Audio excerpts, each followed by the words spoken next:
បាទជំរាបសួរពុកម៉ែបងប្អូនទាំងអស់បាទថ្ងៃនេះខ្ញុំបាទគូសារ៉ាត់មានវីដេអូមួយសម្រាប់បង្ហាញពុកម៉ែបងប្អូនហើយអានឹងជាប្រភេទកូនត្រាក់ទ័រយើងពពាក់ទៅដោយម៉ាស៊ីនយ៉ាន់ម៉ាពុកម៉ែបងប្អូនម៉ាស៊ីនយ៉ាន់ម៉ាហ្នឹងគឺអានឹងប្រភេទហ្នឹងគឺប៉ងមួយទៅបាទប៉ងមួយហ្នឹងគឺកង់មុខវាទូចបាទកង់ក្រោយធំប្រភេទនេះគឺយើងពពាក់ដោយកង់ដែកបាទកង់ដែកហ្នឹងគឺយើងពេលយើងចោះទឹកចោះអីគឺយើងអាច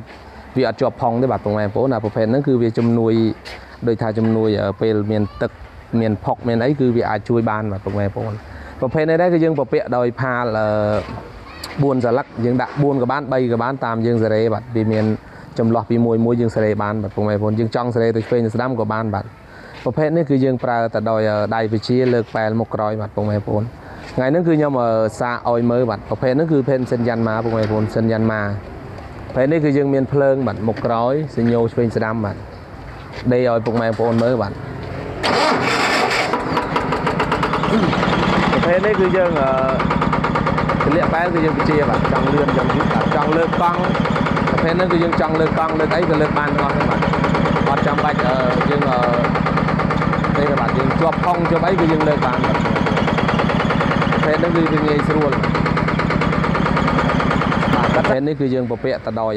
ក្បាលបូមប្រភេទហ្នឹងគឺយើងពពាក់ដោយក្បាលបូមអាហ្នឹងគឺយើងបាញ់ថ្នាំជាមួយម៉ាស៊ីនហ្នឹងបាទជាមួយម៉ាស៊ីនហ្នឹងយើងបាញ់ថ្នាំបានបាទប្រភេទហ្នឹងយើងបាញ់ថ្នាំបានហើយម៉ាស៊ីនគឺវាស៊ីជាមួយគ្នាអត់បាក់ប្រើម៉ាស៊ីនផ្សេងទេបាទអាហ្នឹងគឺយើងបាញ់ថ្នាំភ្ជាប់ជាមួយវ៉ូលីនឹងស្រាប់បាទពុកម៉ែបងប្អូនលេខវាគឺមានប្រភេទលេខយើងបង់ជាអក្សរបាទយើងបង់ជាអក្សរគឺអានេះថយក្រោយបាទអានេះលេខ1លេខ2លេខ3គឺវានៅអត់ចាំបាក់នេះទេយើងដាក់មិនបានទេបាទ